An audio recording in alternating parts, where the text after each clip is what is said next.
I got to know a muzzle. Now, this does not equal a bad dog. I want you to throw anything that you think you know about what a muzzle means when a dog is wearing it out of your head.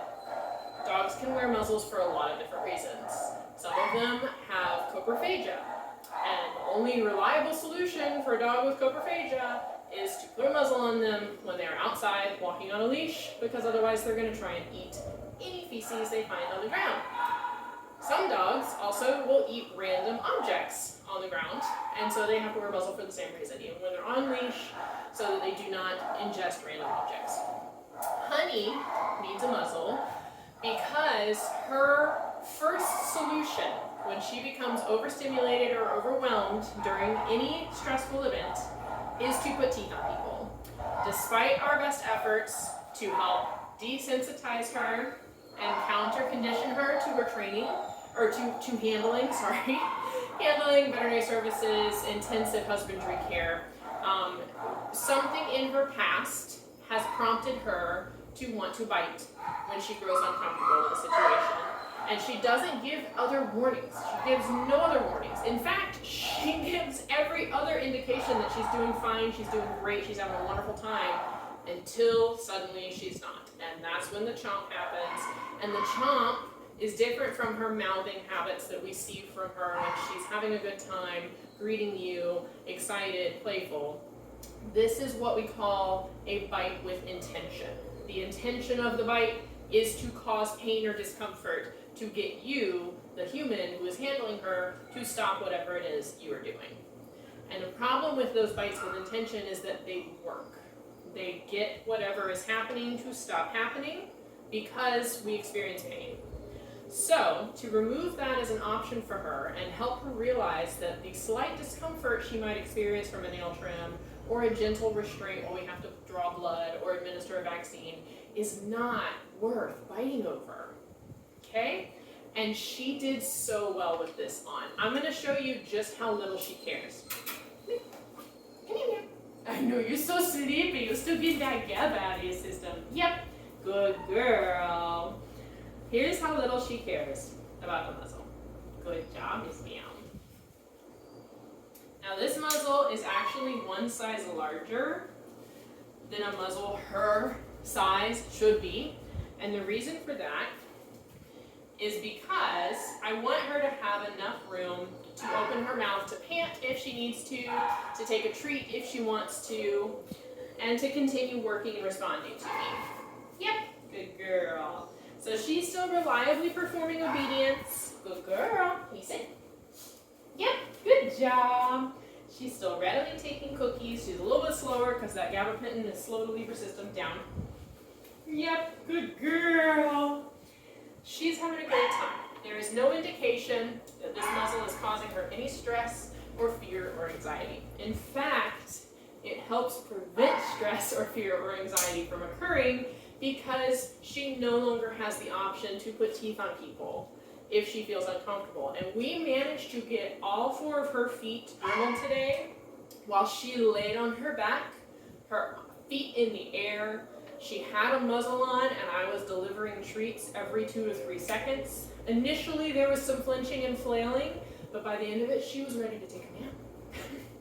Once we removed this biting as an option for her, she realized that she could overcome the very minimal discomfort she was experiencing and still have a wonderful time getting reinforced for calm, still behavior, while her feet got tickled a little bit.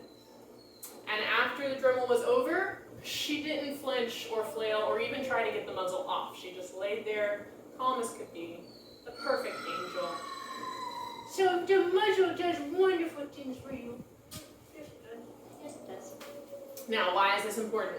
This is important because when you take her to other groomers in North Carolina, when you take her to other veterinarians or animal care professionals in general, no matter where you are, you want to communicate to them that she is comfortable in a muzzle. She has been conditioned to a muzzle and it does not cause her to overreact or become more aggressive when she is muzzled. This is a very important piece of information because she has learned that biting works, unfortunately. During her previous veterinary visit, she bit one of our technicians because they were doing something very invasive, and her response to that discomfort was to put teeth on. And the uncomfortable situation stopped, which reinforced the bite. And it only takes that one successful attempt to make the dog learn that biting works. Okay? Again, this doesn't mean that she's a bad dog. It means that she has learned a tool, she has learned a skill that gets her what she wants. And so it is our job to introduce another tool that removes that skill as an option so that she can begin to have more positive experiences with these slightly uncomfortable situations. When her nails are getting done. Outside of our muzzle conditioning today, we worked on obedience. And another thing that I saw is just like she's readily offering this down right here, part of it is that the gabapentin is still making her a little groggy. The other part is that she's now generalized mat work. Again, this is not a bad problem to have. I love mat work because it gives the dog an option to step away from something that they're experiencing that they don't appreciate, and especially for a dog that has a bite history or potential bite in her, we want her to always have the option to move to a safe space instead of feeling like she needs to become confrontational. However, we've done such a good job of generalizing this mat work that she prefers to do this before responding to anything else. So watch how long it takes her to get to a chin rest for me. Come on, Mama. I gotta really egg her on you. She says, no, I'm comfy on my mat. My mat is my safe space. Come on, baby. There you go. Yep, good girl.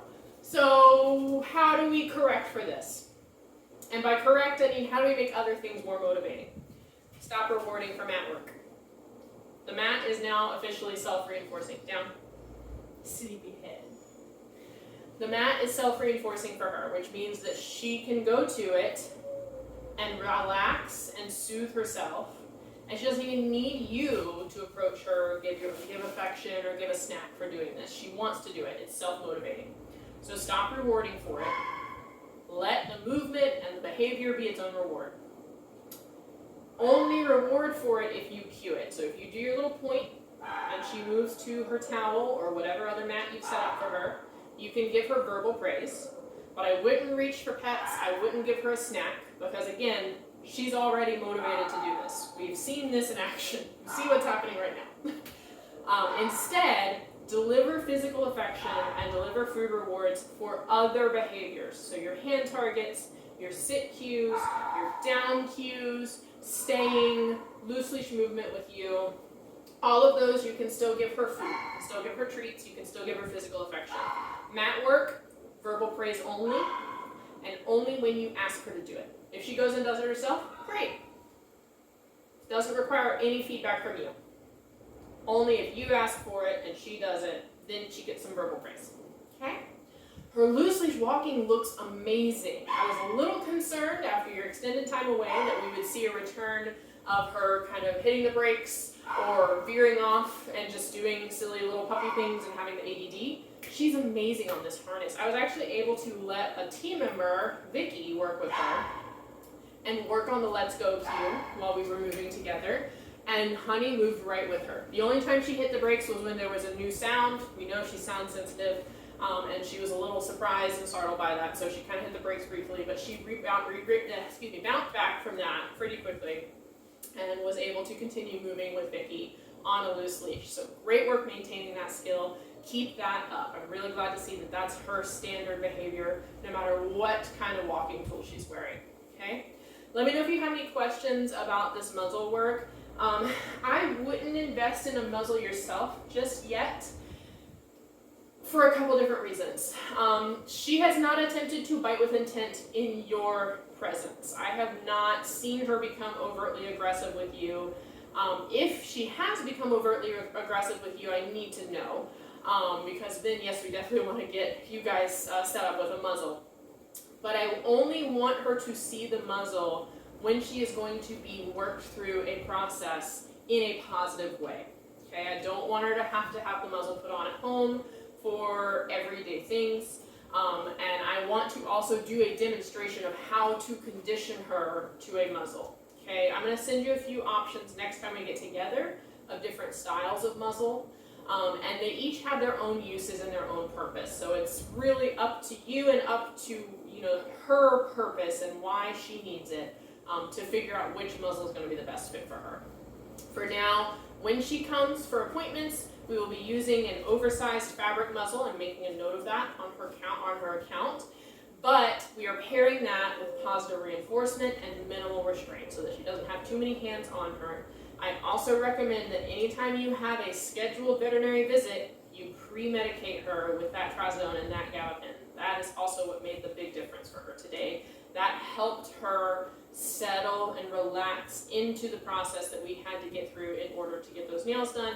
And as you can see, it has a continued effect for her kind of throughout the day. All right, she did really, really well today. I'm really proud of who she's become as a dog.